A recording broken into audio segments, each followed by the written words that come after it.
नमस्कार, INC TV के इस लाइव बुलेटिन में आपका स्वागत है। आज बात करेंगे हिंदुस्तान में सबसे बड़े घोटाले की जो हरियाणा में हुआ है। कांग्रेस ने आरोप लगाया है कि एचपीएससी यानी हरियाणा लोक सेवा आयोग को अब हरियाणा पोस्ट सेल काउंटर बना दिया गया है। साफ है कि हर भर्ती के रेट तय कर दिए गए हैं। 25 लाख रुपए दो, डेंटल सर्जन बन जाओ। 20 लाख दो, एचपीएससी का प्रिलिमिनरी पेपर पास करो। 1 करोड़ दो, एचसीएस लग जाओ। 50 लाख दो, नायब तहसीलदार लग जाओ। हाल ही में एचपीएससी के उप सचिव अनिल नागर, जो पिछले हफ्ते 1 करोड़ की नकदी लेते हुए रंगे हाथों पकड़ा गया, खट्टर साहब की विजिलेंस को ये वो जानकारी दे रहा है। अनिल नागर जो है वो खट्टर सरकार का चहेता अधिकारी था। अनिल नागर 2004 में चौटाला सरकार में भर्ती हुआ और 12 साल बाद 2016 में खट्टर सरकार ने उसे ज्वाइनिंग दी। हरियाणा बोर्ड से लेकर एचपीएससी तक लगातार उसे महत्वपूर्ण पदों पर पोस्टिंग मिलती रही, यह बिना किसी बड़े संबंध और आशीर्वाद के संभव नहीं हो सकता। अब सवाल ढेर सारे उठ रहे हैं। सवाल तो ये उठ रहे हैं कि आईएएस स्तर के एचपीएससी सेक्रेटरी को दरकिनारे करके सभी महत्वपूर्ण हरियाणा में भर्तियों का प्रबंधन व सिक्रेसी की जिम्मेदारी केवल 4 साल पहले सर्विस ज्वाइन करने वाले इतने जूनियर एचसीएस अधिकारी को किसने, कैसे और क्यों बना दिया। साफ तौर पर खट्टर सरकार निशाने पर है। खट्टर सरकार ने भर्तियों में सुधार के नाम पर नौकरी लगाने वाले दोनों आयोगों और परीक्षाओं को परोक्ष रूप से निजीकरण कर दिया है। ये बार बार कांग्रेस ये बात उठाती रही है। प्राइवेट कंपनियां पेपर बनवा रही हैं, वही प्राइवेट कंपनियां ही सेंटर भी संभालती हैं। प्राइवेट कंपनियां रोल नंबर भी देती हैं और प्राइवेट कंपनियां ही पेपर जो है उसको कंडक्ट कर रही हैं। ये प्राइवेट कंपनियां यानी जो निजीकरण हुआ है सरकारी नौकरियों में, प्राइवेट कंपनियां ही ओएमआर शीट स्क्रीन कर रही हैं और प्राइवेट जो कंपनी है वही रिजल्ट भी बना रही हैं। ये प्राइवेट कंपनियां आंसर की में आपत्तियों पर फैसले भी ले रही हैं। सब कुछ निजी कंपनियों और इनके अश्वनी शर्मा है, जिसे ठेके दिया गया है, जिनका कोई दायित्व तय भी नहीं किया गया है। ज़्यादा हंगामा मच गया तो एक कंपनी ब्लैकलिस्ट हो जाती है तो दूसरे नाम से नई कंपनी बन जाती है और ठेके मिल जाते हैं। ये लगातार कांग्रेस के महासचिव रणदीप सिंह सुरजेवाला ये लगातार बात उठा रहे हैं। डेंटल सर्जन जैसे लोगों के स्वास्थ्य विभाग को प्रभावित करने वाले पदों पर 25-25 लाख रुपए लेकर भर्तियां की जा रही है। ये सबसे बड़ा आरोप है हरियाणा की खट्टर सरकार पर। अब सवाल यह है कि कितनी और ओएमआर शीट इस प्रकार से भरी गई होंगी। इस पर भी ढेर सारे सवाल खड़े हो रहे हैं। क्या इनके साथ मिले और कंपनियों के बाकी लोगों ने अपना हिस्सा भी इसमें लिया होगा, ये सवाल है। नौकरी रिश्वत कांड का यह पैसा सरकार किस किस तक और कहां कहां पहुंचा होगा, ये जांच में बहुत बड़ा खुलासा होगा। जांच अगर सही तरीके से हुई तो एचसीएससी जैसे प्रदेश की सबसे बड़ी नौकरी की भर्ती में 24 कैंडिडेट्स के रोल नंबर नागर के पर्स से बरामद हुए और इनमें से 6 पास हुए और 7 टॉपर्स की लिस्ट में हैं। बाकियों की जांच चल रही है। यह सब ओएमआर शीट भरने के खेल से हुआ। डिप्टी सेक्रेटरी यह कबूलनामा तो खुद अनिल नागर का है। कमाल यह है कि जितनी ओएमआर शीट के बारे नागर ने बताया था वह बरामद अभी नहीं हुई है। अचरज की बात यह भी है कि नागर के कमरे के पीछे जो स्ट्रांग रूम की जिम्मेवारी भी कमीशन के आईएएस सचिव के बजाय खट्टर सरकार ने नागर को दे रखी थी। सवाल उठता है ऐसा क्यों? असलियत में कितनी और ओएमआर शीट भरी गई हैं और कितने करोड़ रुपए रिश्वत में लिया गया है? क्या ये अंदर बैठकर ओएमआर शीट भरे जाने का ही चमत्कार है कि एचसीएस की प्रीलिमिनरी परीक्षा में नेगेटिव मार्किंग और इतना मुश्किल पेपर होने के बावजूद आज तक के इतिहास में सबसे ज़्यादा सर्वाधिक 68.5% मेरिट गई हुई है। सामान्य वर्ग में हरियाणा के 40% कैंडिडेट्स भी पास नहीं हुए और अनिल नागर जैसे लोगों ने 20-20 लाख लेकर खुद ही ओएमआर शीट भर डाली। क्या एक डिप्टी सेक्रेटरी एचसीएस जैसे पद के लिए ये अकेले कर सकता था? क्या यह साफ नहीं कि सत्ता में बैठे सफेदपोशों का संरक्षण और सहमति कहीं और भी होगी? सवाल यह भी उठता है कि क्या एचपीएससी की सिक्रेसी तक आप या मैं या खुद खट्टर साहब के प्रवेश की अनुमति है? ये बहुत बड़ा सवाल है। जिस जगह पर नियमों के अनुसार इस प्रदेश के मुखिया का भी प्रवेश निषेध है, उस जगह तक ये जो गिरोह है इन लोगों का बिना रोक टोक आना जाना रहा। जब ये लोग आयोग की इतनी महत्वपूर्ण शाखाओं में जाकर घुसपैठ करते थे और हेराफेरी करते थे तो एचपीएससी के चेयरमैन, सेक्रेटरी, मेंबर्स और मुख्य सुरक्षा अधिकारी आंखें क्यों बंद करे बैठे थे? कहीं ऐसा तो नहीं कि सभी की आंखों पर कोई चश्मा चढ़ा दिया गया हो? अब ये जो घोटाला है, कांग्रेस के महासचिव श्री रणदीप सिंह सुरजेवाला जो हरियाणा से आते हैं, उन्होंने एक सवाल भी खड़ा किया है और कहा है कि ये व्यापम से भी बड़ा घोटाला है और इसमें एचपीएससी नहीं, हरियाणा बोर्ड और एचसीएससी तक भी तार इनके जुड़े हुए हैं। 2016 से हरियाणा बोर्ड की एचटीईटी परीक्षा व एचपीएससी की कई परीक्षाओं विवादों के घेरे में आई हैं। विजिलेंस के अनुसार जिस जसबीर सिंह मलिक को ऑनलाइन एप्लीकेशन स्कैनिंग और पेपर चेकिंग का ठेका दिया हुआ है, जब वह कैंडिडेट्स को फांस कर ला रहा था, तो फिर क्या नौकरी भर्ती का सारा खेल ही नकली नहीं? ये सवाल रणदीप सिंह सुरजेवाला ने पूछा है। भाजपा जजप्पा सरकार के खर्ची की अटैची लाओ और पद पाओ अभियान की परतें खुलते ही सारी सरकार की ताकत नौकरी बेचने वाले गिरोह के संरक्षण और आला अधिकारियों और सफेद पोशों को बचाने में लगी है। मैं बहुत गंभीरता से आपको इल्जाम लगाता हूं सरकार पर।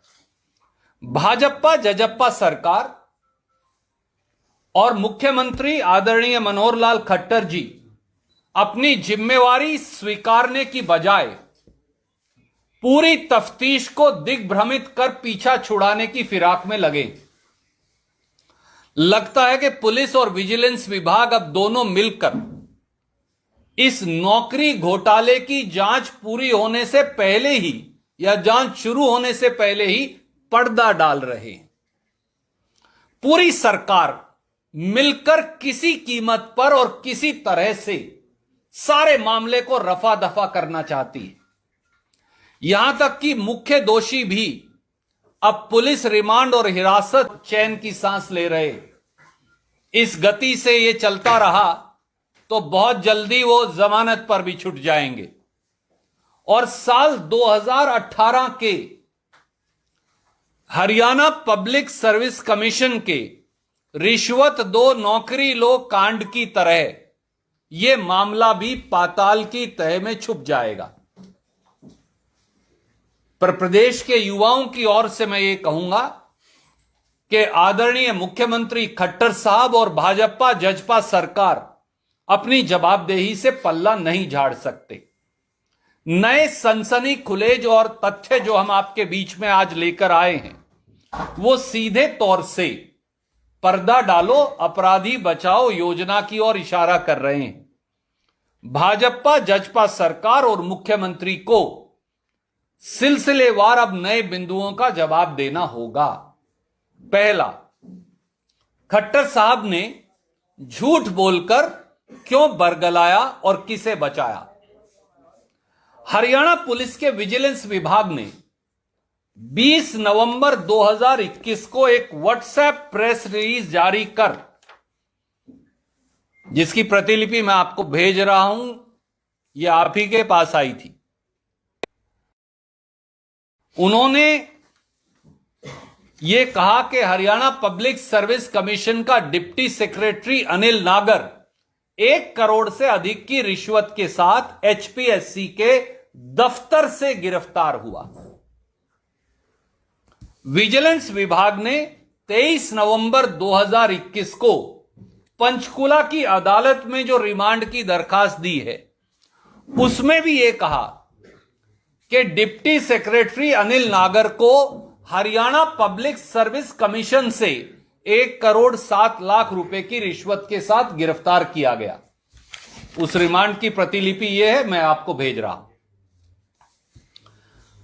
पर 23 नवंबर को ही हाई पावर्ड परचेज कमेटी की बैठक के बाद मुख्यमंत्री श्री मनोहर लाल खट्टर यह कहते हैं कि डिप्टी सेक्रेटरी अनिल नागर रिश्वत के पैसे के साथ एचपीएससी के कार्यालय से गिरफ्तार ही नहीं हुआ।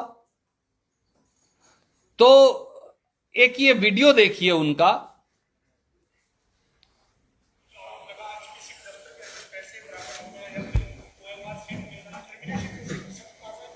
एचपीएससी के दफ्तर में कोई पैसा नहीं मिला है, केवल उनके खाते मिले हैं, उसके बटुए से पर्ची मिली है, उसकी सारी की तहकीकात हो रही है। मुख्यमंत्री जी कहते हैं कि एचपीएससी के दफ्तर से कोई पैसा नहीं मिला। यही बात अनिल नागर का वकील भी कहता है कि कोई बरामदगी पैसे की हुई नहीं।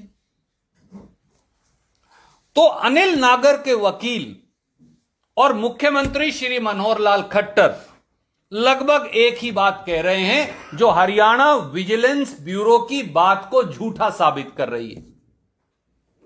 साथियों, दोस्तों, आपके दर्शकों और पाठकों को मैं ये कहूंगा कि अगर रिश्वत की, पैसे की रिकवरी की बात एचपीएससी के कार्यालय से मुख्यमंत्री ही झूठलाएंगे तो विजिलेंस तो झूठा पड़ ही जाएगा। और अगर विजिलेंस झूठा पड़ गया तो नागर के खिलाफ केस अपने आप खत्म हो जाएगा। 2 जमा 2 की कहानी है। यह वीडियो अगर मैं आपको दिखा सकता हूं तो वो भी दिखा देंगे। तो सवाल यह है कि मुख्यमंत्री श्री मनोहर लाल खट्टर ने अनिल नागर से एचपीएससी कार्यालय में 1 करोड़ 7 लाख रिकवरी लेने की बात के बारे में क्यों बरगलाया और किसे बचाया? दूसरा पहलू, इतने बड़े महाव्यापम घोटाले के मुख्य आरोपी अनिल नागर, ऐश्वर्य शर्मा और नवीन, इनका पुलिस रिमांड कैसे और क्यों खारिज हुआ? कमाल की बात यह है साथियों कि अभी तक पुलिस के विजिलेंस ब्यूरो ने अपनी पूरी जांच शुरू भी नहीं की। न तो अनिल नागर के मामा रामकिशन के घर गांव रिठाल, जिला रोहतक जाकर कागजों की बरामदगी हुई,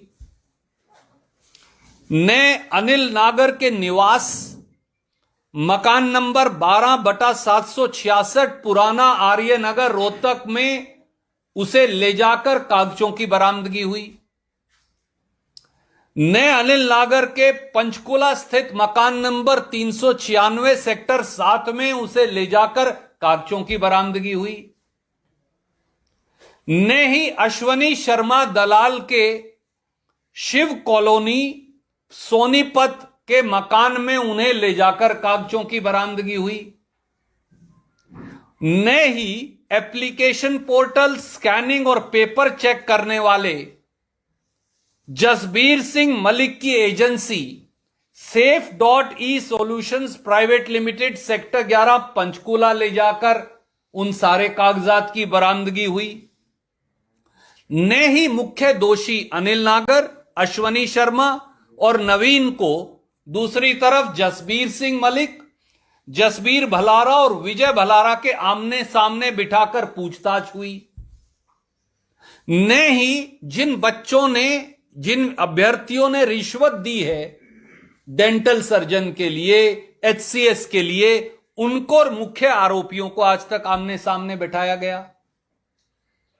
परंतु पुलिस का रिमांड खत्म, पुलिस की जांच भी खत्म और मुख्य आरोपी जुडिशियल हिरासत में। इस गति से थोड़े दिन में वो जेल पे से भी छूट जाएंगे। मैं अगर मोदी जी का एक डायलॉग यूज करूं तो यह सब संयोग है या प्रयोग? पुलिस रिमांड के बगैर इस सारे षड्यंत्र की परत कैसे खुलेगी? इन सारे कागजात की बरामदगी कैसे होगी? इस मामले की तफ्तीश कैसे होगी? इन घोटालों से पर्दा कैसे उठेगा? और खट्टर सरकार और उनकी विजिलेंस कर क्या रही है? सवाल सीधा ये। तीसरा पहलू, महाव्यापम ये जो नौकरी बिक्री घोटाला है, इसको अब केवल डेंटल सर्जन की 14 ओएमआर शीट और एचसीएस की 22 ओएमआर शीट तक सीमित कर पर्दा डालने की साजिश साफ है। बस यहां तक सीमित कर दिया गया है ऑलरेडी सरकार और विजिलेंस द्वारा। पूरे मामले को रफा दफा करने के लिए अब इसे मात्र एचसीएस की 22 और डेंटल सर्जन की 14 ओएमआर शीट तक सीमित किया गया है। यह बात अब तक हुए खुलासों और जो रिमांड की दरखास्त मैं आपको भेज रहा हूं उससे यह साफ है। सवाल बड़ा सीधा है और मैं आपका ध्यान आकर्षित करूंगा, शायद आपका ध्यान गया नहीं उस तक। एचसीएस पेपर का नतीजा आया 24 सितंबर 2021 को, एचपीएससी की वेबसाइट पर लगा। अनिल नागर की गिरफ्तारी हुई 18 नवंबर 2021 को, यानी 2 महीने या 56 दिन अगर मैं एग्जैक्ट गिनूं तो उसके बाद, तो 56 दिन बीच में बीत गए। और उसके बाद फिर वो कहते हैं कि ओएमआर शीट कार्यालय से अनिल नागर के बरामद हुई। तो आप बताइए, एक रीजनेबल व्यक्ति के तौर पे, क्या अनिल नागर ओएमआर शीट 2 महीने तक अपने दफ्तर में रखे बैठा था कि विजिलेंस आएगा और फिर ओएमआर शीट बरामद करेगा 2 महीने बाद? पैसा ले लिया, पेपर हो गया, पेपर पास हो गया, पैसे डकार लिए, तो 56 दिन तक कोई अपने दफ्तर में रखे बैठा था सारी ओएमआर शीट्स? तो क्या ऐसा तो नहीं कि धांधली तो हुई बहुत बड़े स्तर पर, ओएमआर शीट तो बदली गई बहुत बड़े स्तर पर, और पहले रिजल्ट में धांधली करने के बाद ओएमआर शीट्स भरने का दूसरा राउंड चल रहा था ताकि रिवाइज रिजल्ट जो आना था हाई कोर्ट के आदेश के बाद, उसमें अपने गुर्गे फिट किए जा सके। स्वाभाविक तौर से यही है, लगता यही है। यह भी कहा जा रहा है कि जो एचसीएस पेपर की ओएमआर शीट अनिल नागर के दफ्तर में मिली, उनमें से केवल 5 पास हुए। आप बताइए, जब अनिल नागर और अश्वनी शर्मा ओएमआर शीट भरने बैठ ही गए थे गोलदारे झूठे पैसे लेकर फर्जी, तो बाकी भरने में क्या रोक टोक थी कि 5 ही भरेंगे बाकी छोड़ देंगे? क्या इसका कोई जवाब किसी के पास है? क्या खट्टर सरकार और विजिलेंस विभाग इन धांधलियों की जांच भी करना चाहता है या नहीं? क्या अब ये सारी बातें पर्दे में रहेंगी क्योंकि अनिल नागर, अश्वनी शर्मा और नवीन, तीनों को तो अब पुलिस की कस्टडी से जुडिशियल रिमांड में भेज दिया गया, तो कोई तफ्तीश जांच हो ही नहीं सकती। चौथा पहलू, हरियाणा स्टाफ सिलेक्शन कमीशन के नौकरी बिक्री घोटाले की जांच शुरू होने से पहले ही क्यों बंद कर दी साहब? विजिलेंस विभाग की भी माने, हमारी मत मानिए विपक्ष की, यह उनकी रिमांड एप्लीकेशन है। मैं इसकी 3 लाइन पढ़ के बताता हूं, यह हरियाणा सरकार का स्टैंड है। अगर इनकी माने तो साल 2021 में ही हरियाणा स्टाफ सिलेक्शन कमीशन की नौकरियों की मंडी लगी और बिक्री हुई।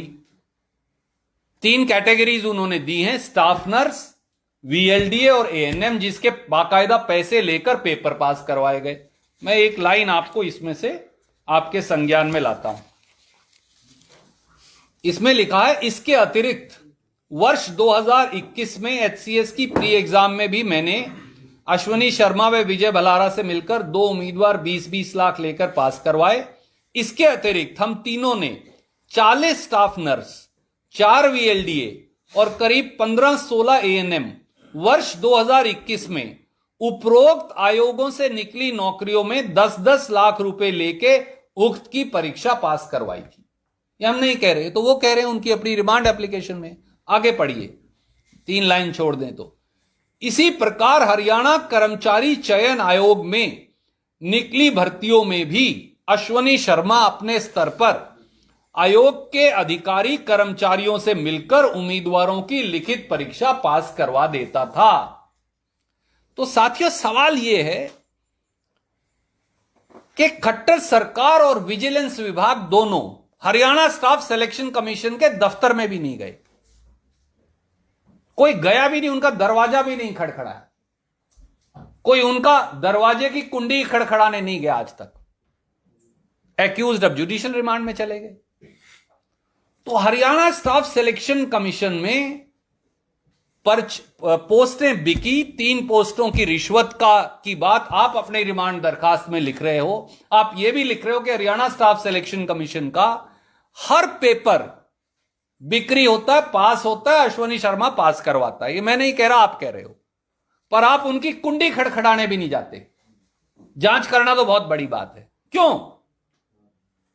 क्या एसएससी के लोगों की नौकरी बेचने वाले दलालों से मिली भगत की जांच नहीं होनी चाहिए? पर आपने तो कुंडी भी नहीं खड़खड़ाई उनकी। 5वां पहलू, सब इंस्पेक्टर पुलिस की धांधली के सारे कागजात मैंने आपके समक्ष रखे थे। तब खट्टर साहब ने कहा नहीं, सब चंगा सी, जैसे मोदी जी कहते हैं, सब चंगा सी, सब कुछ ठीक है। मोदी जी ने ये यूज करते हैं ये फ्रेज, खट्टर साहब ने नहीं कहा, पर उनके ऊपर भी लागू होता है। बड़े मियां छोटे मियां दोनों बराबर है। अब HSSC द्वारा, हरियाणा स्टाफ सिलेक्शन कमीशन द्वारा, उसी सब इंस्पेक्टर की भर्ती में फर्जीवाड़ा पकड़ा गया। तो आप जांच क्यों नहीं कर रहे? कल शाम को ये सनसनीखेज खुलासा आया कि जो सब इंस्पेक्टर पुलिस लगे हैं उनमें से 15 लोग अपनी नौकरी की चिट्ठी लेने ही नहीं गए। मैं तो नहीं कह रहा ये तो हरियाणा स्टाफ सिलेक्शन कमीशन ने मान लिया। अब वो नौकरी की चिट्ठी लेने इसलिए नहीं गए कि एक पेपर सॉल्वर गैंग वहां है, कहते हैं, तो इसलिए जिसने पेपर दिया और जो नौकरी लगा उनका बायोमेट्रिक्स नहीं मिलेगा। अब वो डर कर नहीं गए। 15 तो ऐसे हैं, तो बाकी क्यों नहीं होंगे? क्योंकि इसी रिमांड एप्लीकेशन में लिखा है कि वे आगे पीछे रोल नंबर भी लगवाते थे, पेपर सॉल्वर गैंग भी चलवाते थे, पेपर पास भी करते थे और दूसरी हेराफेरी भी करते थे। तो सब इंस्पेक्टर पुलिस की भर्ती भी ANM, BLDA और दूसरी नौकरियां जो इन्होंने लगाई हैं, स्टाफ नर्स, उनके साथ साथ ये भी अब जांच के घेरे में। पर आप जांच क्यों नहीं करवा रहे? आप कुंडी क्यों नहीं खड़खड़ा रहे? और छठा और आखिरी पहलू, हरियाणा विद्यालय शिक्षा बोर्ड में HTAT पेपर घोटाले की जांच पे पर्दा क्यों डाला जा रहा है? और अब RTI में नए तथ्य आ गए हैं। एक सम्मानित साथी ने RTI ली, उसमें यह सामने आया कि नौकरी बिक्री गिरोह के 2016 से HTAT परीक्षा के तार जुड़े। RTI में यह भी खुलासा हुआ कि HTAT परीक्षा करवाने का ठेका बार बार उसी कंपनी को दिया गया जिसके ऊपर घोटाले के आरोप थे, अनियमितताओं के आरोप थे, पर उसी को दिया गया। यह भी संयोग है या प्रयोग कि यही अनिल नागर उन दिनों HTAT की परीक्षा के समय हरियाणा विद्यालय शिक्षा बोर्ड का सचिव भी था। तो अब तो ये सारी बातें सामने हैं, फिर जांच क्यों नहीं? परंतु ना विजिटैची देकर नौकरी खरीद लो,